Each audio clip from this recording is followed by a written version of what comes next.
यीशु सहाय, praise the Lord. आप सबों का आज का वचन सुनने के लिए हार्दिक स्वागत करता हूं।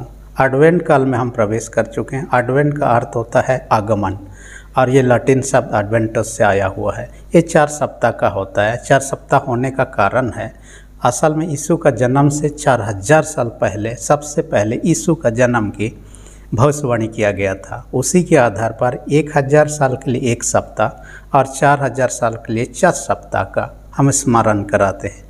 इन 4 सप्ताहों को अलग अलग नामकरण दिया गया है। पहला सप्ताह को आशा या होप के नाम से, ये भविष्य वक्ताओं के द्वारा से जो संदेश दिया गया, भविष्य में एक आशा का जो संदेश है उसी को समर्पित है। दूसरा सप्ताह शांति या पीस से संबंधित है, और ये बैतलहम के लोगों के लिए समर्पित है, क्योंकि यीशु का जन्म बैतलहम में होता है।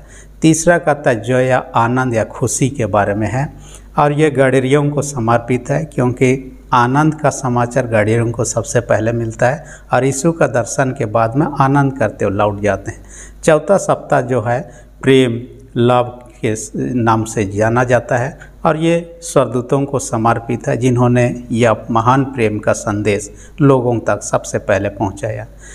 इस एडवेंट काल को अलग अलग कलीसिया के लोग अलग अलग तरीक़ा से मानते हैं। कुछ लोग इसे खुशी का अवसर, जन्म पर्व के समान ही एडवेंट घुसने के साथ ही डेकोरेशन सब करने लगते हैं, खुशी मनाने लगते हैं, केरल सब गाते हैं, कंपटीशन सब होता है, गैदरिंग सब होता है, केक सब काटते हैं, खुशी है, खुशी दिखाई देता है।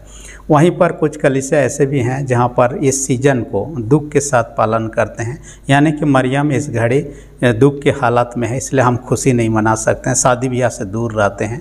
जिस जगह पर मैं अभी हूँ, हॉस्टल का रूम में, इस कलीसिया भी इस सीजन को लेंट सीजन के रूप में मनाता है। हालांकि अन्य समय में भी लेंट मनाता है, परंतु एडवेंट सीजन उनके लिए लेंट का समय है, और इस समय में मांस मछली से दूर रहते हैं। खुशी, आनंद या तो मौज मजलिस से दूर रहना इनका काम है। उपवास और प्रार्थना जीवन व्यतीत करना इनका हिस्सा है, और इस कारण से अलग अलग तरीक़ा से हम मनाते हैं। परंतु आज का वचन जब हम देखते हैं, यिर्मयाह 31 अध्याय 31 से 34 पद में देखते हैं, एक नई आशा, नई उम्मीद के बारे में चर्चा करता है, और इस आधार पर मैंने यहाँ का शीर्षक रख दिया नई वाचा, या हम कह सकते हैं नई वाचा की प्रतिज्ञा। तो इसके अंदर 3 पॉइंट पर चर्चा करेंगे, लेकिन उन 3 पॉइंट पर चर्चा करने से पहले सवाल ये उठता है, पुरानी वाचा का क्या हुआ जो नई वाचा की आवश्यकता हुई। पुरानी वाचा मूसा के हाथ से परमेश्वर ने सिनै पहाड़ पर 10 आज्ञा 2 पत्थर के तख्ता पर लिख कर दिया। उसी के साथ व्यवस्था उन्होंने दिया, और व्यवस्था को पालन करना उनका कर्तव्य था। जो पालन करेगा आशीषित होगा, उनका जीवन धन्य होगा। जो उसका उल्लंघन करेगा दंडित किए जाएंगे। मनुष्य ये संभव नहीं था कि उसे पालन कर सके, इसलिए हर एक कोई पाप के कारण से मरने लगे। इस कारण से उनको बचने के लिए नए उपाय, नई वाचा को लाने की आवश्यकता पड़ी। इस कारण से आज का वचन में हम जब देखने पाते हैं 3 बातों पर जो चर्चा करें। सबसे पहला बात, व्यवस्था को उन्होंने कहा पत्थर पर नहीं लिखूंगा, व्यवस्था को क्या करेंगे, हृदय पर लिखेगा कहता है। और ये हृदय पर कैसे लिखेगा? यदि पत्थर पर लिखता है तो कोई चीज़ से लिखता है व्यक्ति। आजकल आप देखते होंगे लोग अपने शरीर में टैटू सब बनाते हैं, वो मशीन के द्वारा से गोदा जाता है, और कैसे किया जाता है मेरे को नहीं पता है, लेकिन ये दर्दनाक भी होता है और हमेशा बना रहता है। वैसा तो परमेश्वर करने वाला नहीं है। हमारे हृदय में जब लिखेगा, ये पवित्र आत्मा के द्वारा लिखेगा, और पुरानी वाचा से ये पूर्णतः भिन्न होगा। पुरानी वाचा को पहाड़ पर दिया था सिनै पहाड़, नई वाचा को गलगथा के पहाड़ पर। पुरानी वाचा में हम देखने पाते हैं पत्थर पर लिखता है, यहाँ हृदय पर लिखता है। पुरानी वाचा मूसा के द्वारा दिया गया था, नई वाचा यीशु के द्वारा दिया जाएगा। हम देखने पाते हैं पुरानी वाचा में पशु बलि दिया जाता था, नई वाचा में यीशु मसीह स्वयं ही बलि चढ़ जाता है, और लहू बहने और अपना प्राण देने के साथ ही नई वाचा को स्थापित करता है। इसलिए जो व्यक्ति पूर्ण रूप से व्यवस्था को पालन ना भी कर पाए, लेकिन यीशु के अनुग्रह के द्वारा सेंत में तो धार्मिक ठहराए जाते हैं, उनके पाप क्षमा किए जाते हैं यीशु का वो लहू जो उन्होंने बहाया उसके कारण से, और वह उद्धार प्राप्त करने के योग्य बन जाता है।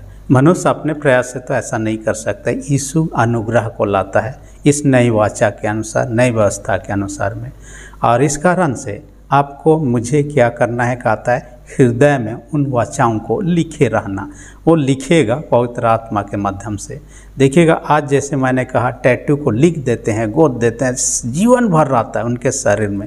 मैंने देख रहा था कि एक व्यक्ति के बारे में जिन्हें पूरे शरीर में उन्होंने टैटू बना रखा है, गोद दिया है, और 1000 से भी ज़्यादा टैटू बनाया और वर्ल्ड रिकॉर्ड बना दिया, Guinness book of world record.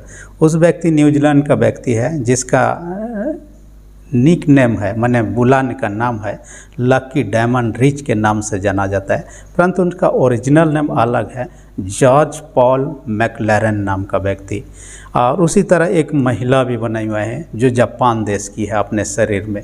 ये लोग वर्ल्ड रिकॉर्ड के लिए बनाए हैं, चाहे तो नाम कमाने के लिए बनाए, परंतु परमेश्वर जो व्यवस्था हमारे हृदय में रखेगा, लिखेगा, वो हम उसके अनुसार चलने वाले हैं, उसके अनुसार जीवन व्यतीत करने वाले हैं, ताकि परमेश्वर की महिमा हो सके। दूसरा पॉइंट में क्या करना चाहता है, कहता है कि सब ईश्वर के प्रजा ठहरेंगे, कहता है 33 पद में साफ साफ कहता है परमेश्वर हमारा ये अधीन में हम रहेंगे, हम उसके प्रजा होंगे। जैसे कि किसी राज्य में जो लोग रहते हैं वे लोग उसके प्रजा कहलाते हैं। प्रजा होने के नाते राजा का एक कर्तव्य होता है प्रजा की देखभाल करना, रक्षा करना, ज़रूरतों को पूरा करना, उनके सुख सुविधा का चिंता करना है। और प्रजा का भी कर्तव्य है राजा के द्वारा जो नियम सब लागू होता है उसका पालन करना है। यहाँ उदाहरण में ही दे दिया है, परमेश्वर ने इस्राएल लोगों को क्या किया, हाथ पकड़कर मिस्र के गुलामी से छुटकारा लेकर आए। एक पिता के समान हाथ पकड़कर छुटकारा लेकर वहाँ से लेकर आए, लेकिन उन्होंने हाथ ही छोड़ दिया। कई लोग ईश्वर को भुलाकर ऐसे भगवान के पीछे पड़ गए जो कि ईश्वर को भुला गए, और इस कारण से उनका हाथ तो पकड़ा था लेकिन लोग उनके हाथ छुड़ा लिए। ऐसा ना होने पाए कहता है, हमें आज्ञाकारी होना है। और इस कारण से यहाँ कहता है जैसे कि एक प्रजा का कर्तव्य देश के राज का नियम को पालन करना, जो नियम को पालन नहीं करता है वो दंडित होता है, चाहे देश से बाहर भी निष्कासित कर दिया जाता है। वो हालत आपका मेरा ना हो। आजकल आप देखिएगा रोबोट वाला मनुष्य को बनाया जा रहा है और उसमें किया जाता है प्रोग्राम सबको फिट किया जाता है, जो कुछ भी उसमें प्रोग्राम फिट किया जाता है और रोबोट वही काम करता है, दूसरी चीज़ नहीं करता है और वही करने लगता है। हमारे हृदय में वैसे ही परमेश्वर का व्यवस्था को फिट करना है, जैसे ईश्वर चाहता वैसा हम डायरेक्शन में चले। आप लोग रोबोट या तो मशीन मनुष्य के बारे में देखे होंगे, सुने होंगे, और उसमें से सोफिया नाम की एक रोबोट मानव जो है, जो देश का नागरिक, अरब देश का नागरिक भी बन चुकी है। उसके साथ ही आजकल और ही नए नए रोबोट मनुष्य सबको बढ़ाया जा रहा है। एक सबसे तेज इधर उधर मूव करने वाला, दौड़ने वाला एक रोबोट मानव जो आर्टेमिस कहलाता है, इसको जब बनाया साइंटिस्ट लोगों ने कहा हम ऐसे ही कई रोबोट बनाएंगे और उनको फुटबॉल टीम बनाएंगे, और आने वाले दिन में ऐसा होगा कि जो लोग इस दुनिया के लोग हैं उनके साथ फुटबॉल खेलेंगे ये मनुष्य जो मशीन से बनाए हुए हैं, और इनको हरा देंगे। जो भी हो वो लोग जो भी करें, परंतु यहाँ उदाहरण देने के पीछे ये है जैसे डायरेक्शन उनको दिया जाता है उसमें, उसका मशीन में उसी अनुसार वो एक्ट करने लगता है, काम करने लगता है, बोलने लगता है। वैसा ही हम परमेश्वर के वचन को अपने हृदय में रख छोड़ें। इसलिए भजन संहिता 119:11 में कहता है मैंने तेरे वचन को अपने हृदय में रख छोड़ा है कि तेरे विरुद्ध पाप ना करूं, ऐसा कहता है। इस कारण से हमें उसके वचन को अपने हृदय में रखना है। तीसरी बात जो आज का वचन में कहता है सब ईश्वर के ज्ञान रखेंगे। इसी के साथ और एक बात कहता है ईश्वर का ज्ञान तो रखेंगे, सबका पाप जो पिछले पाप होगा सबको क्षमा कर देगा, फिर से उसको स्मरण नहीं करेगा पहले जो हम पाप किए हैं। लेकिन एक बात कहता है सब कोई ईश्वर का स्मरण रखेंगे, ज्ञान रखेंगे। कहता है यहाँ ईश्वर का ज्ञान रखने का 3 अर्थ निकलता है। पहला अर्थ जो अर्थ कहता है ईश्वर के बारे में जानकारी रहेगा, उनके बारे में हमारे दिमाग में कि ईश्वर कौन है। दूसरा ईश्वर को समझेंगे, यदि ईश्वर को नहीं समझेंगे उसका उपासना ही हम नहीं कर सकते। तीसरी बात क्या कहता है उसके आज्ञा पालन करेंगे, यानी ईश्वर का ज्ञान रखेंगे। पीछे 3 अर्थ है, पहला ईश्वर के बारे में जानकारी होना, दूसरा ईश्वर को समझना, और तीसरा क्या कहता है उसका आज्ञाकारी होना। देखिए, आज्ञाकारी ना होने का पीछे कई कारण हैं। इस्राएल लोग जिनको व्यवस्था दिया गया था, और उसका उदाहरण और भी दिया गया। एक पति पत्नी एक विवाह का बंधन वाचा में बांधे जाते हैं। जब वाचा टूट जाता है, किस कारण से टूटता था, पुराना नियम समय से हम देखेंगे कि जब कोई पति या पत्नी पाप करता है, व्यभिचार का पाप करता है, तब उनको छाड़ पत्र दिया जाता था। यहाँ तक कि यीशु मसीह के समय भी कई लोगों ने उससे सवाल किया, छाड़ पत्र होना चाहिए कि नहीं। मत्ती 19:5 और 6 पद में देखिए, जिसे परमेश्वर ने जोड़ा है उसे मनुष्य अलग नहीं करना है। साथ ही मत्ती 19 का 9 पद में ऐसा कहता है, व्यभिचार को छोड़कर दूसरे चीज़ में हम दूसरे को ना त्यागें, यानी कि डिवोर्स ना दें, ऐसा कहता। यानी कि वहाँ दोनों के बीच में एक वाचा बंधा हुआ रहता है, लेकिन एक तोड़ता है, वाचा के विरोध में काम करता है, तो उनका विवाह टूटने लगता है। वैसा ही है, यीशु मसीह को दूल्हा के रूप में, कलीसिया को, विश्वासियों को दुल्हन के रूप में देखा गया। हम यदि विश्वासघात करेंगे, हमारा वाचा जो उसके साथ में बंध रहा है वो टूटने लगता है और आशीष से हम वंचित हो जाएंगे। दूसरी एक विशेष बात करता है, ईश्वर को समझेंगे। ज्ञान रखने का मतलब ईश्वर को समझना। कई लोग आज ईश्वर को नहीं समझने के कारण से उनके बारे में उल्टी सीधी बातें बोलते हैं, उल्टी सीधी काम करने लगते हैं। मैं पढ़ रहा था, एक व्यक्ति सुकरात के बारे में आप जानते हैं, बहुत ही प्रसिद्ध व्यक्ति है। सुकरात ने कहा, ईश्वर जो है सब खाली शोषण करने का काम करता है। उनका अपना समझ बुझ इस प्रकार ईश्वर के बारे में रहा, जो कुछ भी रहा, लेकिन हमारा ऐसा नहीं होना है। ईश्वर को हम सही रूप से समझेंगे तो ईश्वर के बारे में कभी ईश्वर शोषण करने वाले ईश्वर हम नहीं बोलेंगे।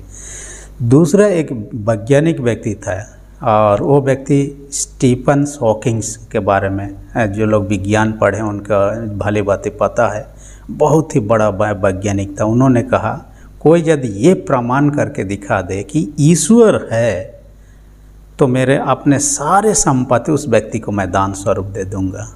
हालांकि जीवन काल में ही वो कोमा में चला गया था, पैरालाइज हो गया था, अंतिम समय तक ठीक से बात नहीं कर पा रहा था, अपाहिज रूप में रहा, लोग उसका ध्यान करते रहे। हालांकि सांसारिक दृष्टिकोण से काफ़ी विद्वान व्यक्ति था, जाने माने वैज्ञानिक था, परंतु उनका सोच भी ईश्वर के प्रति इस प्रकार रहा।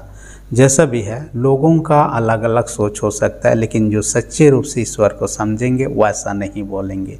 इस कारण से आइए हम उस नई वाचा के अधीन हो जाएं, क्योंकि पुरानी वाचा को पूर्ण रूप से पालन करना मनुष्य के बस की बात नहीं है। बाइबल सब बताता, रोमी 3 सबों ने पाप किया है। पाप किए माने दंड होना जरूरी है, लेकिन दंड किसने आपके मेरे नई वाचा के तहत आपका मेरे दंड यीशु मसीह ने भोग लिया। आपके मेरे बदले में क्रूस पर उन्होंने चढ़ा, उसके लहू से हम क्षमा कीजिए, तो उसके अनुग्रह से हम उद्धार प्राप्त करते हैं। और उस नए वाचा के तहत नए जीवन में नए रूप से आगे बढ़ना आपका मेरा कर्तव्य है। इसलिए ये जो एडवेंट काल है, ये काल सबों के लिए आशीष का काल होने पर परमेश्वर वचन के सबों को अधिक से आशीष दे। आमीन। हम प्रार्थना करें। सेनाओं के जीत पिता, धन्यवाद देते हैं आज के वचन का हमसे बातें कि आरे सुनने वाले छोटे बड़े सबों को स्वर्गीय आशीष से भर दे। जो लोग बीमार उनको आप ही चंगाई दे यीशु के नाम से, और जिनका विश्वास कम, जिनके विश्वास को दृढ़ मजबूत कर, प्रार्थना यीशु के नाम से मांगते हैं। आमीन। यदि अब तक मेरे चैनल को सब्सक्राइब नहीं किया, रेड बटन को प्रेस करके सब्सक्राइब कर दीजिए। वीडियो अच्छा लगे तो लाइक बटन को भी दबा दीजिए। धन्यवाद।